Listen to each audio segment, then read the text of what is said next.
Ask मुफ्ती तारिक मसूद। कमरे में मूर्ति हो तो नमाज का हुक्म। मैं जहाँ पर अभी हूँ वहाँ मेरे साथ कमरे में हिंदू भी रहते हैं। मैं 5 वक्त की नमाज़ कमरे में ही पढ़ता हूँ, बाहर नहीं जा सकता। कमरे में मूर्ति भी लगी हुई है, क्या मेरी नमाज़ सही हो जाएगी या नहीं? मोहम्मद नसीम सहारनपुर से। जनाब मोहम्मद नसीम, आप अपने उन हिंदू दोस्तों से कहें कि भाई देखो, हमारी नमाज़ इस मूर्ति के साथ मकरूह तहरीमी है, नमाज वाजिबुल इयादा है। लिहाजा आपसे गुजारिश है कि जब मैं नमाज़ पढ़ा करूँ तो इन मूर्तियों पे कपड़ा डाल दिया करें।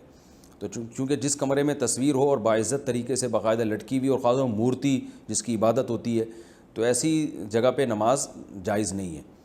तो या तो आप कहीं और नमाज़ पढ़ें या वहाँ पर आप क्या करें कि उस पर कोई कपड़ा डाल दें और उनको तमीज़ से बता दें, यार हमारे मज़हब में ये जायज़ नहीं है, तो हम आपके मज़हब का एहतराम करते हैं लेकिन आप भी हमारे मज़हब का एहतराम करें, तो थोड़ी देर के लिए मूर्ति पे हमें कपड़ा डालने दें। वैसे भी ये जो भगवान है आपके, इनको हमें नमाज़ पढ़ता देख के शर्म आएगी जब हम इन्हें देखेंगे कि ये मौलाना साहब या ये जो भी भाई साहब हैं, जो भी मुस्लिम हैं, ये नमाज़ पढ़ रहा है, तो इन भगवानों को गुस्सा भी आएगा, शर्म भी आ सकती है, गुस्सा आएगा, हमारी इबादत क्यों नहीं कर रहा, वो उधर मुंह करके क्यों नमाज़ पढ़ रहा है। तो वैसे भी इनकी इंसल्ट भी हो रही है, इसका भी तकाज़ा ये है कि इनके मुंह पे कपड़ा डाल दिया जाए। अगर वो कहते हैं कि नहीं इनको तो नज़र नहीं आता, तो फिर उनसे बोले भाई जिनको नज़र नहीं आता उनको क्यों पूछते हो यार, कम से कम तुम ही इनसे अच्छा तुम्हें नज़र आ रहा है, इनको नज़र नहीं आ रहा। फिर उनसे बोलें जब इनको नज़र ही नहीं आ रहा तो इनके चेहरे पे कपड़ा डालने से कोई अपनी इंसल्ट भी ये फील नहीं करेंगे, क्योंकि इनको तो नज़र कपड़ा ही भी नज़र नहीं आएगा इनको।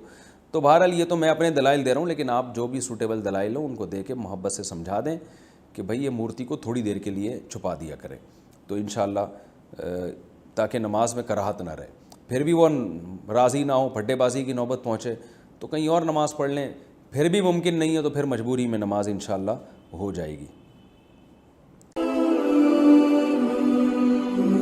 आस्क मुफ्ती तारिक मसूद।